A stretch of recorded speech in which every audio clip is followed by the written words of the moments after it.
He believes in personal branding, and he's a passionate ambassador of self-love. Let's welcome him with a round of applause.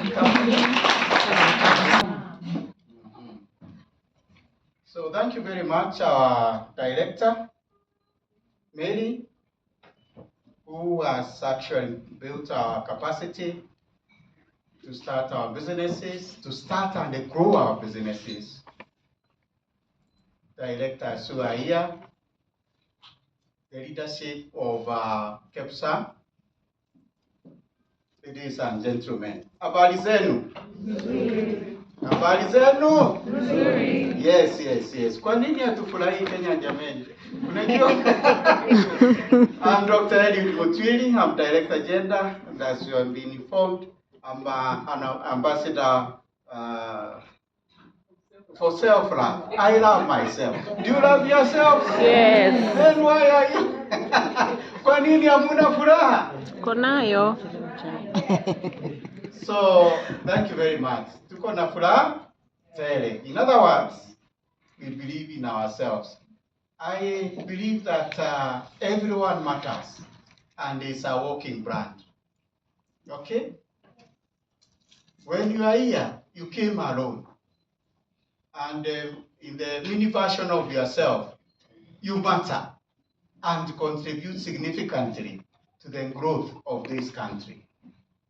Work tall, have confidence, and don't mind.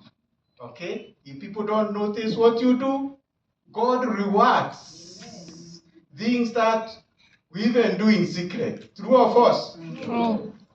So before I read a speech, I would like to say that I'm so humbled to be before you. In fact, if I use the right language, I feel so small to be before you. Why? The private sector contributes 80% to GDP. 80%. So you can see what the rest of the sectors contribute. So you command economic growth, economic and of course sustainable development in this country. And we really respect you. At times I wonder, when we speak to people like you, we are speaking to people who are grounded in strategies. We are speaking to people who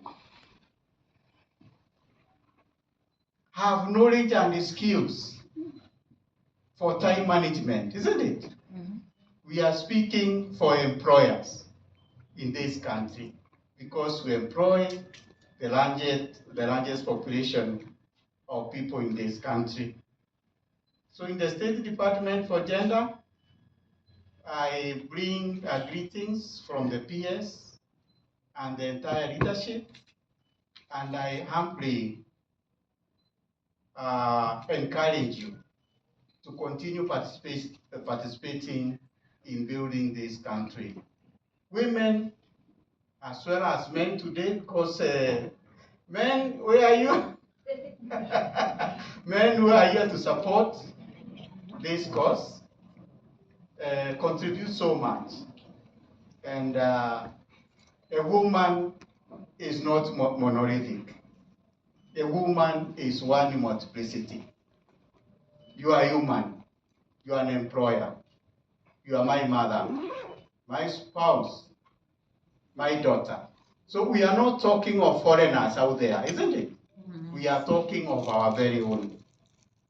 And I believe that you build the capacity of women to actively participate in economic empowerment of this country, then we are doing the right thing, and that is the way to go.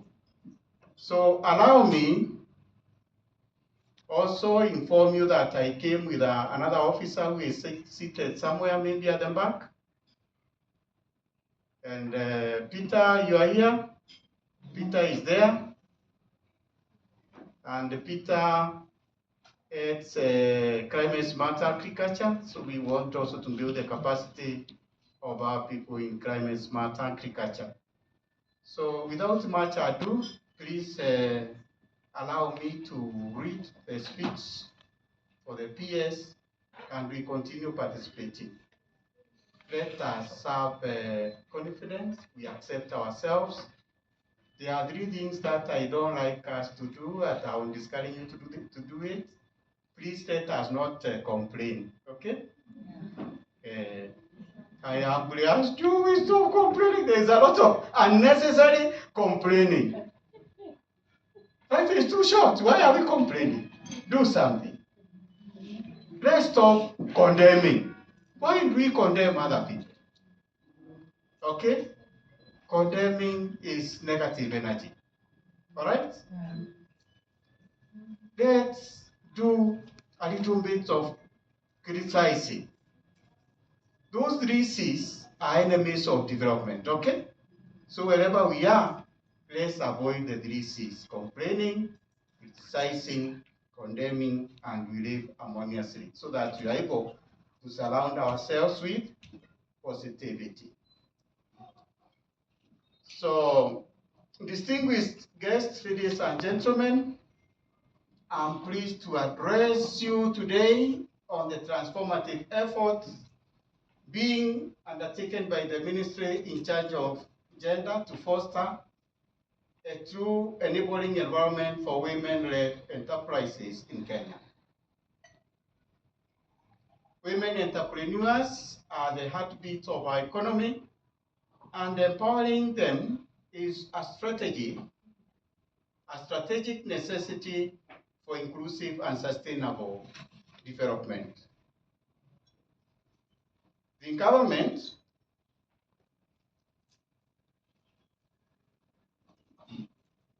of course of Kenya, through the Ministry of Gender, has made remarkable strides in ensuring that women are not left behind in our national development agenda. And the bottom-up economic transformation agenda, we have prioritized sectors such as agriculture, textiles, blue economy, and creative industries, spaces where women's participation is critical and where the innovation and resilience continue to shine. Ladies and gentlemen, among our key efforts is the development of the national policy that guides interventions in socio-economic empowerment. The National Policy on Women's Economic Empowerment is a robust framework aimed at eliminating structural barriers and creating harmonized, gender-responsive approach to economic development. This policy recognizes diverse strategies of empowering women in various sectors, including the creative sector.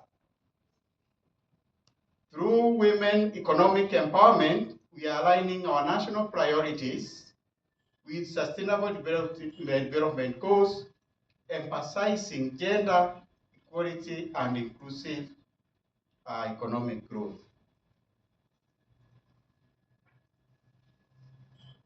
Ladies and gentlemen, in addition, the affirmative action funds, for example, Women Enterprise Fund, WEZO, and the Youth Enterprise Fund, have collectively disbursed over 9.6 billion to more than 2.3 million beneficiaries in the last 5 years, which prove the government's commitment to bridging the gender financing gap.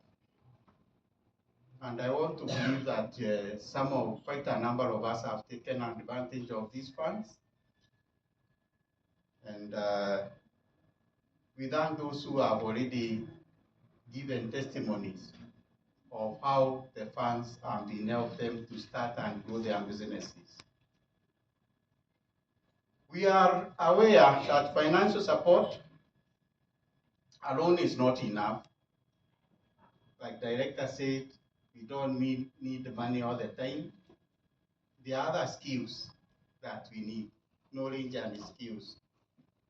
That's why we are programmed in training for women in such sectors such as climate smart agriculture, online trade, the blue economy and access to government procurement opportunities, that is ACPO, which in particular is run under the National Treasury and has awarded over 79,590 tenders worth more than 81 billion to women-owned enterprises, contributing to financial inclusion, of course, job creation, and sustainable livelihoods.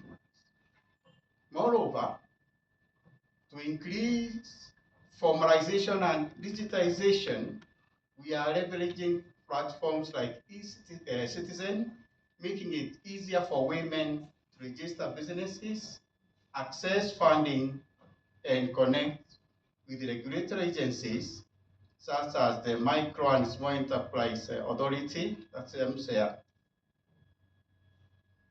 Now, the ministry is committed to engaging the private sector in the empowerment of women in the business sector. And that's why we are here. We appreciate what you are doing and recognize your efforts.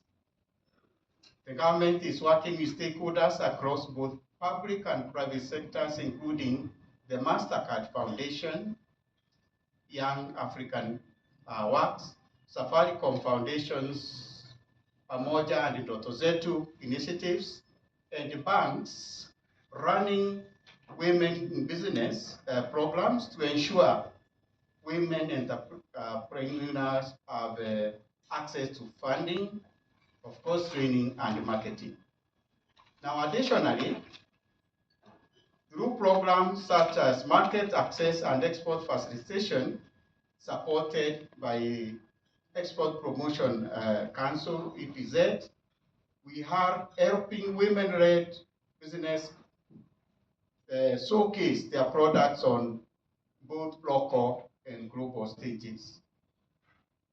Ladies and gentlemen, it is also important to recognize that Kenya's cultural heritage and creative industries, ranging from fashion and film to crafts, music, and digital arts, represent untapped reservoirs of economic potential. These sectors are not only rich in cultural identity, but also dominated by women with extraordinary talents. And of course, these are women who are seated here. We appreciate you. As we continue this journey, inclusive policy frameworks remain a powerful tool for economic transformation by ensuring that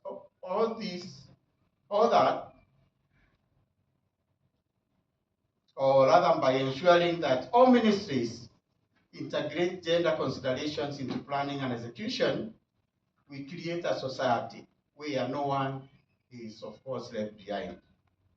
Economic empowerment is not an isolated goal, it is a multiplier, elevating families, communities, and the nation.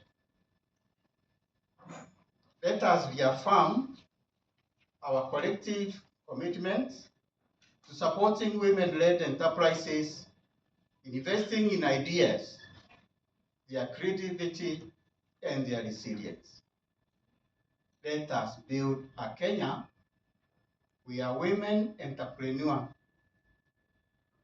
whether in Turkana or here in Nairobi, in the markets or in the metaverse, as the tools, networks, and freedom to thrive. And with those remarks,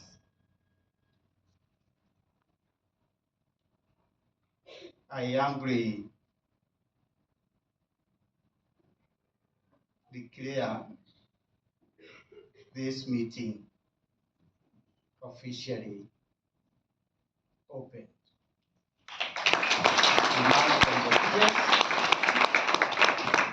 And I sincerely thank you for coming and filling this place so that we can learn and we talk from each other.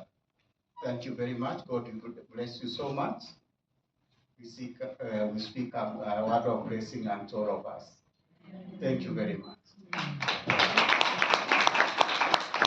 A round of applause. No, please. Thank you so much, Daktari. Very wise words from Madam Mary as well as from Daktari. Thank you so much. So, one of the key takeaways I've gotten is a phrase that we all keep hearing or using. Mind your business. Huh? You heard that phrase? Mind your Business. Please note, the you comes before the business. And I will reiterate what Dr. has said. You need to also take care of yourself. Okay? You comes before